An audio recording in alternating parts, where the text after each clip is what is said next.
Imagine helping close a small yogurt shop with your friends, unaware that it would be the last night of your life. Who would do such a thing, and why? The Austin yogurt shop murders remain one of the most chilling unsolved crimes in Texas history. Kindly subscribe to the channel for more chilling true crime story. Share your thoughts below in the comment section. On the night of December 6, 1991, Austin, Texas was alive with its usual Friday energy. Teenagers flocked to the mall, laughter echoed from arcades, and the holiday season brought an air of excitement. Among them were Sarah Harbison, just 15 years old, and her best friend Amy Ayers, only 13. They spent the evening at Northcross Mall, waiting for Sarah's older sister Jennifer, and her friend Eliza Thomas, both 17, to finish their late shift at the "I Can't Believe It's Yogurt" shop down the road. The plan? Close up shop at 11, head to a sleepover, and spend the night gossiping and dreaming about the future. But none of them would live to see the morning. Just before midnight, Officer Troy Gay noticed smoke rising from the Hillside Strip Mall.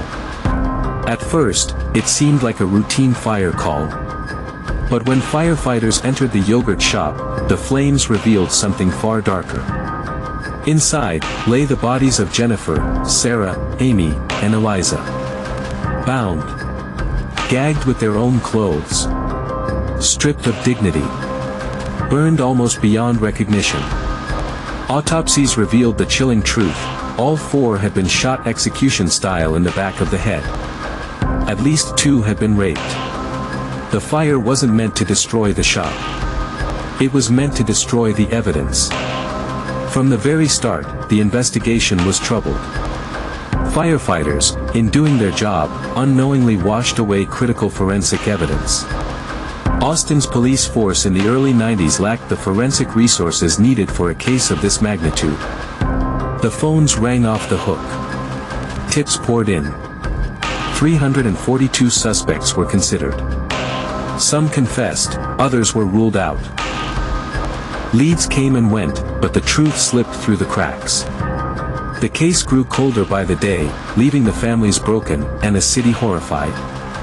Detectives chased the possibility of serial killer Kenneth McDuff, a man already guilty of multiple murders. On the eve of his execution in 1998, McDuff even confessed to the yogurt shop killings, perhaps hoping to save himself. But DNA and fingerprints ruled him out. Then came Maurice Pierce, a 16-year-old seen at the mall with a .22 caliber gun, the same type used in the murders. He and his friends, Michael Scott, Robert Springsteen, and Forrest Wellborn, were questioned. But again, no matches. They walked free. Years passed. And Austin still waited for justice. In 1999, police revisited the same four men, now in their 20s. Confessions were extracted from Scott and Springsteen, claiming a robbery gone wrong had escalated into murder. Springsteen was sentenced to death. Scott received 99 years in prison. Families felt relief, thinking justice had finally been served. But doubt quickly emerged. The confessions were coerced. Photos surfaced showing a detective pointing a gun at Scott. No physical evidence linked either man to the crime scene. In 2008, DNA testing finally cleared them. Neither had been at the yogurt shop that night. The real killers remained free, a chilling reminder that justice had been delayed, and perhaps denied entirely. Witnesses recalled two men lingering inside the shop near closing time.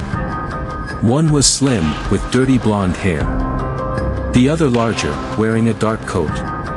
Neither left when the doors were locked, and neither was ever identified. Speculation about motives varies. Some believe the murders were sexually motivated, with robbery as a secondary thought. Others suggest the girls may have known their attackers, or that they were followed from the mall.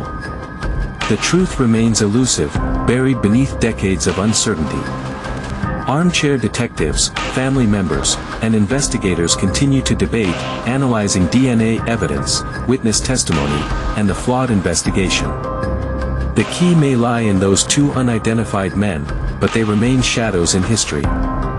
The yogurt shop is gone, replaced by a nail salon. But beneath an oak tree in the parking lot, a plaque memorializes the girls. Jennifer Harbison, Sarah Harbison, Amy Ayers, Eliza Thomas. The plaque serves as a quiet, solemn reminder, justice has not yet been served. Austin was forever changed. The murders left the city shaken, a loss of innocence that still echoes decades later. Ordinary streets, familiar faces, and cozy strip malls could no longer be taken for granted. Shadows lingered where once there had been laughter. The Austin yogurt shop murders were more than 4 lives stolen. They were the night a city's sense of safety was shattered. They were the night innocence died in a place that had always felt ordinary. Decades later, the questions remain: who killed Jennifer, Sarah, Amy, and Eliza? Were the unknown men in the shop the perpetrators? Did someone else escape scrutiny? Or does the truth lie forever buried in a case that no one could fully solve? Austin still mourns. The city still remembers. And the memory of that night continues to cast a shadow, a warning that evil can strike even in the most ordinary places. The case is a chilling, unsolved puzzle, and while decades have passed, the story of those 4 girls continues to captivate the world. Sometimes, the past refuses to release its secrets. And sometimes, the only way to remember the victims is to keep telling their story. Thank you for joining this story. If you want to explore more chilling mysteries and unsolved crimes, make sure to subscribe and stay tuned for more.